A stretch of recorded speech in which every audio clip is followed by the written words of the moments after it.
오늘 말씀은 찾아주시는 하나님이란 제목으로 말씀 나누겠습니다. 하나님은 신이시기에, 크시기에 위대한 일만 해주시는 분일까요? 아닙니다.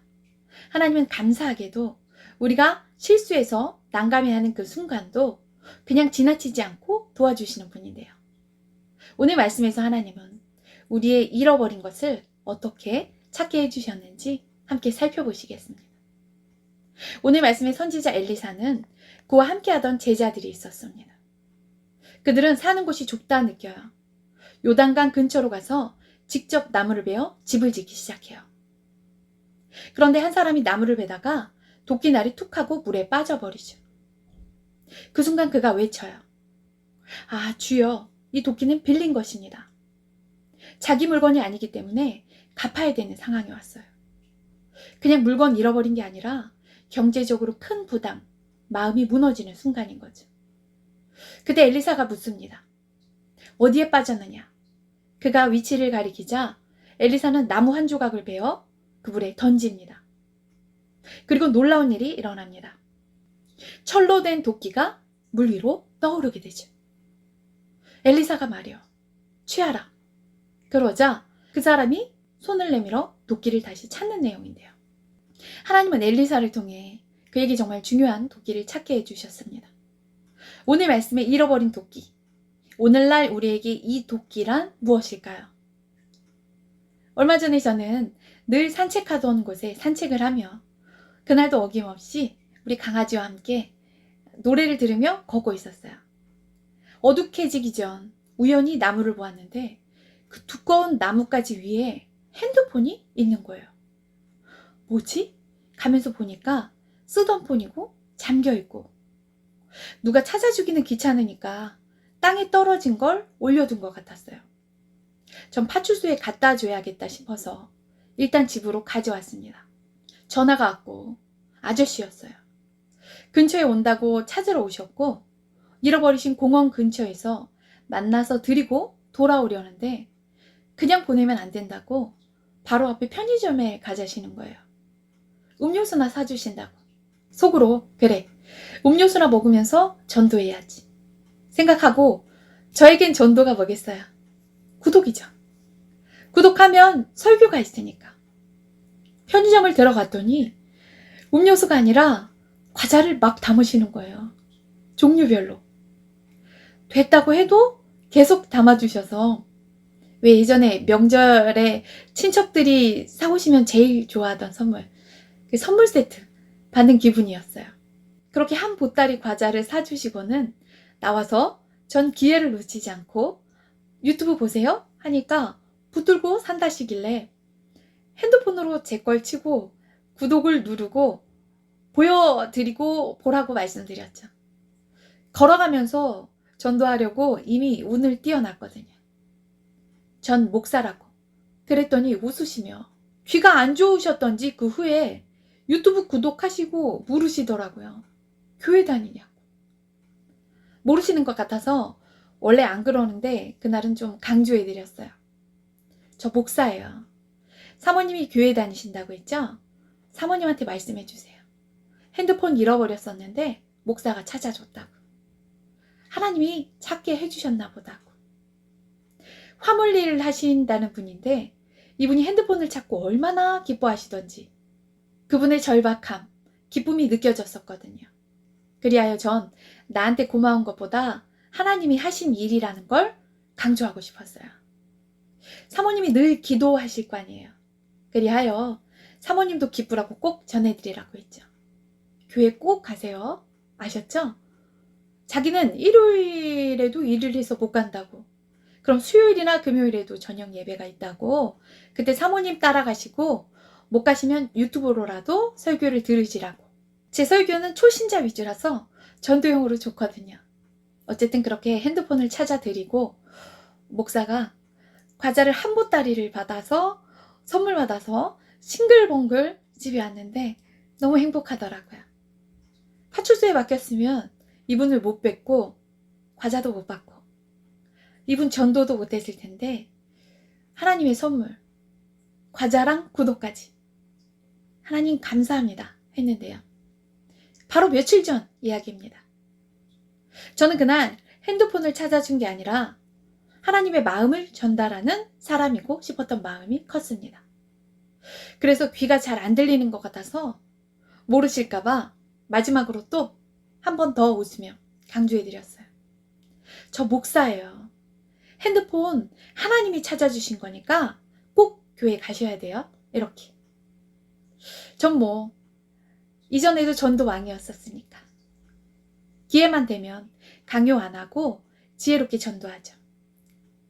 이전엔 동네 구두방 아저씨 전도하는데 그분이 목욕탕에서 사셨거든요. 거기에 매표소에 있는 여자분을 좋아한다고 마음을 전하고 싶은데 못하겠다고 하시길래 연애 편지까지 써드리며 교회에 데리고 갔죠. 제가 써드리면 교회에 가실 거냐고 했더니 가신대요. 제가 어릴 때 글짓기장은 좀 휩쓸었던 실력이라 내막을 좀 듣고 그 입장이 되어서 연애 편지를 기가 막히게 써드렸더니 아주 입이 귀에 걸리셔서는 그 여자분하고 그 뒤 잘 되셔서 만나셨어요. 교회는 한 4번 나오고 안 나오시고. 여튼 전도하면 할 말이 많습니다. 전도하려 새벽에 족구도 나가고 가면 다 아저씨예요. 족구를 못하는데 전 족구가 재밌었어요. 전도를 하려고 족구 매니아처럼 새벽마다 나가니까 그중 한 분이 은지는 족구를 엄청 좋아하나 봐 하시는 거예요. 아, 네 라고 대답했었는데요. 전 그 맨날 시멘트 그 고가 다리 밑 그 기둥에 공만 차고 연습만 하면서 말이죠. 못해서 아저씨들 경기에는 못 끼거든요. 구경하다가 공만 집어다줘. 은지는 족구를 좋아하는데 아직 못하니까 나중에 심판 시켜줘야겠다. 잘 봐도 하시는데 속으로 엄청 웃겼죠. 난 전도하러 여기 온 건데 날 족구 매니아로 보시니까. 거긴 족구 매니아 아니고서야 누가 일요일 새벽마다 족구를 가겠어요. 가면 족구 끝나고 다 같이 매운탕 같은 거에 그 소주를 드실 때쯤 전 빠지는 거죠. 교회 가야죠. 실제 그렇게 해서 족구 코치님을 전도했죠. 교회에 족구 팀까지 합류를 시키고 그때는 정말 한다면 했거든요. 지금보다 더 순수했습니다. 하나님이 좋아하시는 거, 하라는 거 하면 바로바로 주시는 줄 알았어요. 그러나 바로바로도 주시는 분이신데 유독 저한테는 적금처럼 쌓아두시는 하나님. 제가 그때 족구 심판했었으면 이 자리에 없었을 거예요. 재밌는 게 유니폼 맞출 때 제 것도 맞춰주시던 핑크로. 전 속으로 일이 커지네 생각했었는데요. 그때 일로 믿음만 부자 되었죠. 목사까지 되고. 하나님은 이렇게 우리에게 이 잃어버린 도끼, 우리들이 일상에서 잃어버린 것들을 찾아주시지만 궁극적으로 뭘 원하시는 분이시죠? 인자가 온 것은 잃어버린 자를 찾아 구원하려 함이니라.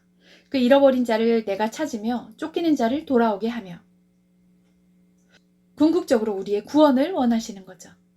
그리하시려 우리의 작은 기도를 들으시고 들어지니 신기하네. 또 해볼까? 또? 이러다 체험들이 쌓이고 하나님을 만나게 되는 거죠.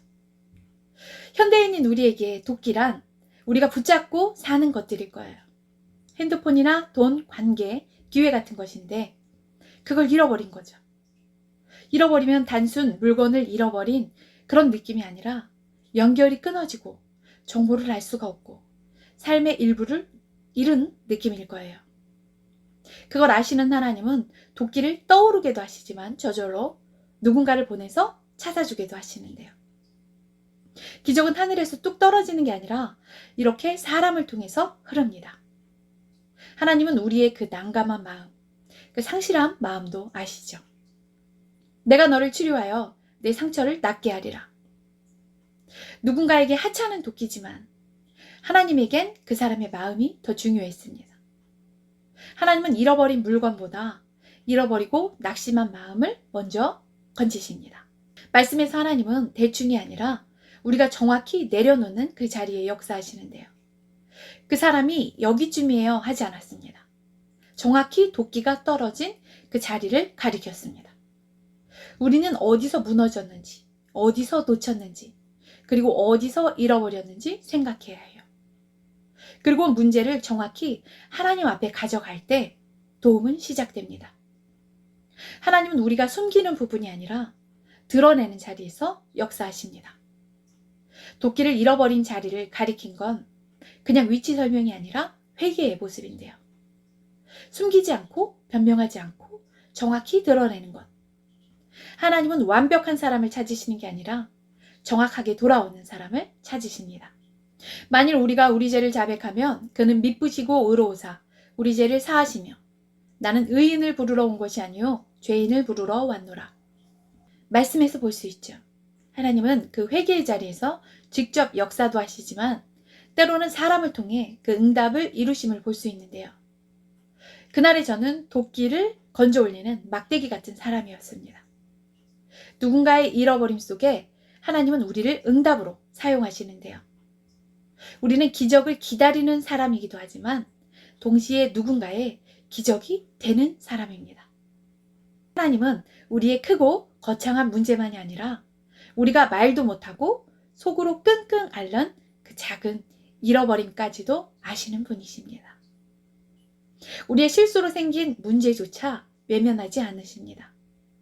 우리가 잘못해서 잃어버렸을지라도 부주의해서 놓쳐버렸을지라도 하나님은 그것을 이유로 우리를 외면하지 않으시고 오히려 그 자리까지 찾아오셔서 다시 찾게 하시고 다시 회복하게 하시는 분이십니다.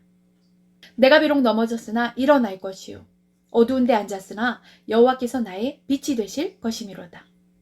내 아들은 죽었다가 다시 살아났으며 내가 잃었다가 다시 얻었노라 하니 저희가 즐거워하더라. 잃어버림과 실패 속에서도 다시 빛으로 이끄시는 분이시죠. 그러므로 우리는 이렇게 기도해야 합니다. 하나님, 제가 잃어버린 것들이 있습니다. 알면서도 놓친 것이 있고 제 실수로 잃어버린 것이 있습니다. 겉으로는 괜찮은 척했지만 마음속에서는 여전히 아프고 답답합니다. 도끼를 떠오르게 하셨던 것처럼 제가 잃어버린 것들 가운데에도 주님이 개입하여 주시옵소서. 제가 다시 찾을 수 있도록 길을 열어주시고 사람을 통해서든 상황을 통해서든 주님의 방법으로 회복시켜 주시옵소서.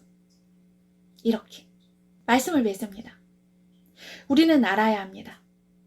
하나님이 멀리 계신 분이 아니라 우리의 크고 거창한 일뿐만이 아니라 작은 일에도 사소해 보이는 문제에도 심지어 우리의 실수에도 기도를 통해 친히 개입하시는 사랑의 하나님이십니다. 그렇게 하나님의 도우심을 하나하나 경험하다 보면 어느 순간 우리는 깨닫게 됩니다. 나는 더 이상 잃어버리고 울고 있는 사람이 아니라 이제는 하나님이 사용하시는 사람이 되어가고 있다는 것을요. 그러다 보면 우리는 도끼를 잃어버린 자의 자리에만 머무는 것이 아니라 이제는 엘리사처럼 누군가의 잃어버림 속에 하나님의 능력을 흘려보내는 사람이 되는 것입니다. 하나님의 궁극적인 목표, 구원의 도구가 됩니다. 하나님은 오늘도 잃어버린 자를 찾게 하시고 동시에 누군가를 보내셔서 그 잃어버림 속에 응답이 되게 하십니다. 우리도 오늘 그렇게 하나님의 도우심의 체험으로 하나님을 경험하는 자를 넘어 우리도 우리의 기도로 누군가의 응답이 되는 삶으로 성숙하고 장성한 분량으로 성장하고 나아가시는 모든 분들 되시기를 주님의 이름으로 사랑하고 축복합니다.